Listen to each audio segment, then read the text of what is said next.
ఇక చివరి టాపిక్. ఎన్నికలు అయిపోయాయి, ఫలితాలు వచ్చేసాయి, ప్రభుత్వం ఏర్పడిపోయింది, అంతా ఓకే. కానీ ఇప్పటికీ కూడా బాలినేని శ్రీనివాసరెడ్డి, అంబటి రాంబాబు, విజయనగరంలో కూడా ఏదో కొన్ని జరిగింది కదా సార్. ఈవీఎంల చుట్టూ ఇంకా ఈవీఎంలలో ఏదో తేడా జరిగింది, ఆ ట్యాంపరింగ్ జరిగింది. ట్యాంపరింగ్ జరగడం వల్ల మేము ఎంత దారుణంగా ఓడిపోయామని చెప్పేసి అసలు ఓటమికి గల కారణం ఏంటో కూడా తెలియట్లేదని చెప్పి కొంతమంది వైసీపీ నేతలు టెన్షన్ పడుతున్న పరిస్థితి ఇప్పటికీ కూడా మేము ఎందుకు ఓడిపోయామనే దాని మీద. సో ఈవీఎంల చుట్టూ జరుగుతున్న రాజకీయం ఇప్పుడు మళ్ళీ ఎలక్షన్ కమిషన్కి వెళ్ళి మళ్ళీ రీకౌంటింగ్ చేయండి అని చెప్పడం. ఎలక్షన్ కమిషన్ ఏమో అక్కడ ఒంగోలులో మాక్ పోలింగ్ అని చెప్తే దాన్ని బాలినేని అపోజ్ చేయడం. ఇంత అయిపోయిన తర్వాత ఇదంతా అవసరం అంటారా? ప్రజలకు క్లారిటీ ఇవ్వాల్సిన అవసరం ఉందంటారా? రవిశంకర్, మీరు ఇక్కడ రెండు విషయాలు కన్ఫ్యూజ్ అవుతున్నారు. ఈవీఎంలు వాటి మీద ఫిర్యాదులు అనేవి వైసీపీకి కానీ ఆంధ్రప్రదేశ్కి కానీ పరిమితమైనవి కాదు. దేశవ్యాప్తంగా దీని మీద ఒక చర్చ ఉంది. సుప్రీంకోర్టులో కూడా వరుసగా కేసులు నడిచాయి, ఎన్నికల కమిషన్ సమర్థించుకుంది. ఆ ట్రాక్ ఒకటి. ఏపీ విషయం తప్పకుండా మీరు అన్నట్టు బాలినేని శ్రీనివాసరెడ్డి ఒంగోలులో కానీ, ఆ చంద్రశేఖర్ అని ఆయన విజయనగరం పార్లమెంటు స్థానంలో కానీ ఈ విషయం వాళ్ళు ఇక్కడ లేవనెత్తారు. 5 లక్షలు కట్టాడు దాదాపు ఎవరైనా బాలినేని. ఇక్కడ సమస్య ఏమొస్తుందంటే రీకౌంటింగ్కు మేము అడిగితే మీరు రీకౌంటింగ్ చేయడం లేదు, మీరు సుప్రీంకోర్టు ఉత్తర్వులు ఉల్లంఘిస్తున్నారని వీళ్ళు ఆరోపిస్తున్నారు.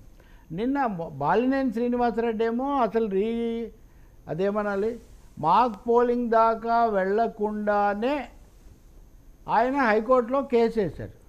హైకోర్టులో కేసు వేసి అది నడుస్తుంది, వాయిదా పడింది. కాబట్టి ఒంగోలులో మాక్ పోలింగ్ తతంగం జరగనే లేదు.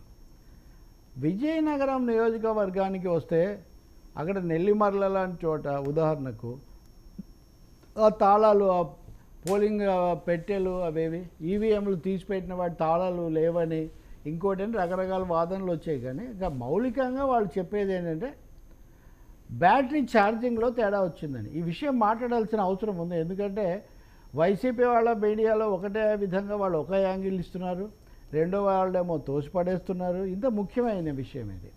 బ్యాటరీ ఛార్జింగ్ అయిపోలేదు.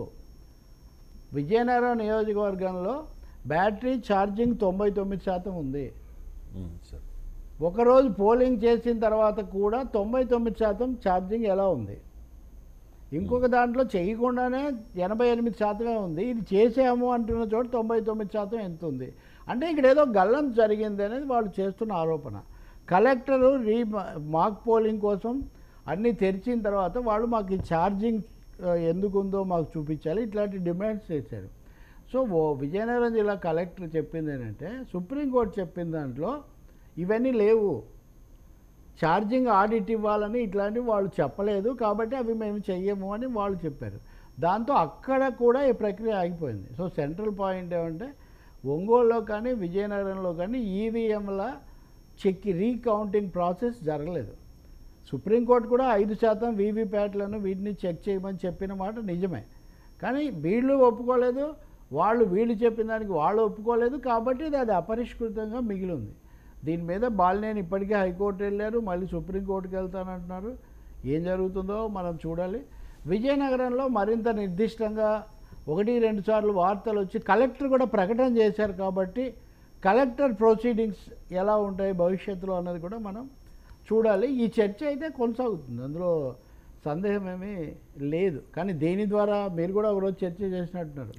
ముఖ్యమంత్రి మార్పు, మళ్ళీ ఎన్నికలు, అంత పెద్ద పెద్ద కథలకు ఇక్కడ అవకాశం లేదు. కానీ అసలు పాసిబిలిటీ లేదు సార్, అది లేదు. కానీ ఈ ప్రక్రియకి ఏదో ఒక ముగింపు రావాల్సిన అవసరం ఉంది. దీనికి ఏదో ఒక క్లారిటీ సుప్రీంకోర్టుకు కూడా వెళ్ళే అవకాశం ఉంది. అధికార యంత్రాంగం కూడా ఏదో ఒకటి చెప్పాల్సి ఉంది. ఏపీలో జరిగే ఈ వివాదం జాతీయ స్థాయిలో కూడా ఒక ప్రెసిడెంట్గా తీసుకునే అవకాశం కూడా ఉంది. Right sir, thank you so much sir. చాలా అంశాలకు సంబంధించి డీటెయిల్డ్గా అనాలిసిస్ ఇచ్చినందుకు. ఇది వాళ్ళ ఫ్రాంక్లీ విత్ తెలకపల్లి. మరో అంశంతో మళ్ళీ కలుద్దాం. చూస్తూనే ఉండండి.